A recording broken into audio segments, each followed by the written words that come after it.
देना case of sour grapes.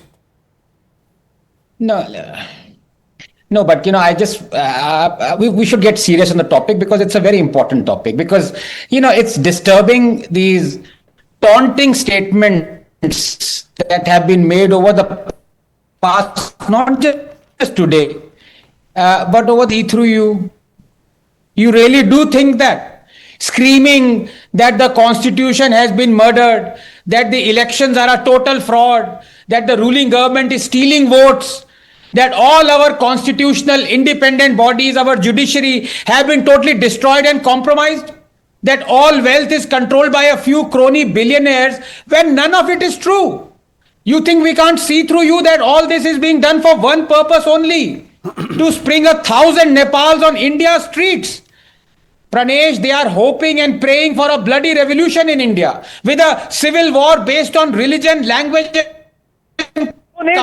They haven't succeeded in this venture for a decade, but they keep trying. They don't get the simple logic that if, as they claim, that in addition to all of their aforementioned screams, there are no jobs, inflation is sky high, economy is dead, we would already have had a bloody revolution by now. There would already have been 1,000 Nepals sprung up from Kashmir to Kanyakumari by now. That they haven't is because a billion Indians, including all the Gen Zs, can see through these lies, Rahul Gandhi. They know that last year, as the RBI claims report said, 46 million jobs were created.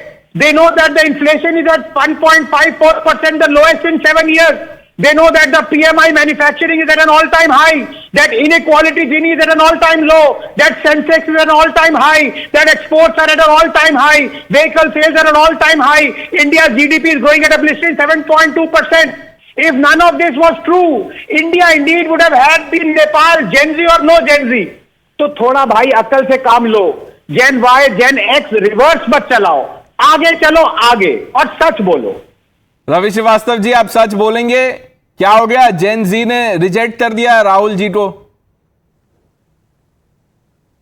I think I am the oldest among this panel, and I do not belong to any Gen Y or Gen Z at all, and I am perhaps from Gen X or earlier than that. Perhaps of the Harappa या Mohenjo-daro वाली खुदाई के time. आप D से हो, D से दरबारी. Don't worry. But what I'm seeing today is that Dusu election is being percolated as if it is a referendum on the Congress party across the country. And it's so funny. Like NSUI also has one seat over there. It's not so. But all kind of ills have been used by these people for winning a small university election. The same vote chori, the same EVM manipulation, the same money power, vulgar display of the money power, all those ills have been used here, which are used across the country by the BJP.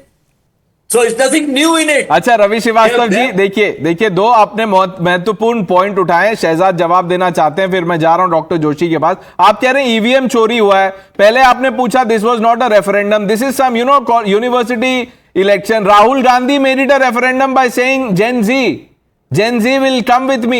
Nahi hua. Now that the NSUI has lost, Congress has lost, you are listing excuses. Shehzad, First of all, not just Rahul Gandhi, in fact, the only party, by the way, ABVP, even though it is associated with the Sangh Parivar, no high-flying BJP leader goes there. But Ragini Naik and all the top national leaders and spokespersons of the Congress party were there. And yesterday, Congress party has tweeted that this will be a gift for Narendra Modi ji after his birthday. The election expose by Mr. Rahul Gandhi and this election result in Dusu. So they made it a referendum, point number one. Point number two, now I was waiting for 1-2 hours, but they have immediately said it is a vote chori.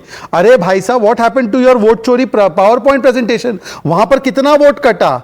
And by the way, all the allegations Rahul Gandhi made, the FIR was done by the Karnataka police. That time it was a Karnataka BJP government. The FIR was filed by Election Commission. None of the votes got cancelled or deleted. And in fact, it has been seen that in Karnataka, your MLA Nanjay Gowda, his election was invalidated. By the way, last point, the 4 seats, 3 the ABVP has won, 1 the NSUI has won, right? That's what Mr. Ravi Srivastava said. The interesting thing is that the one NSUI person who has won the vice president, he is originally ABVP, much like Revant Reddy. बताइए sir.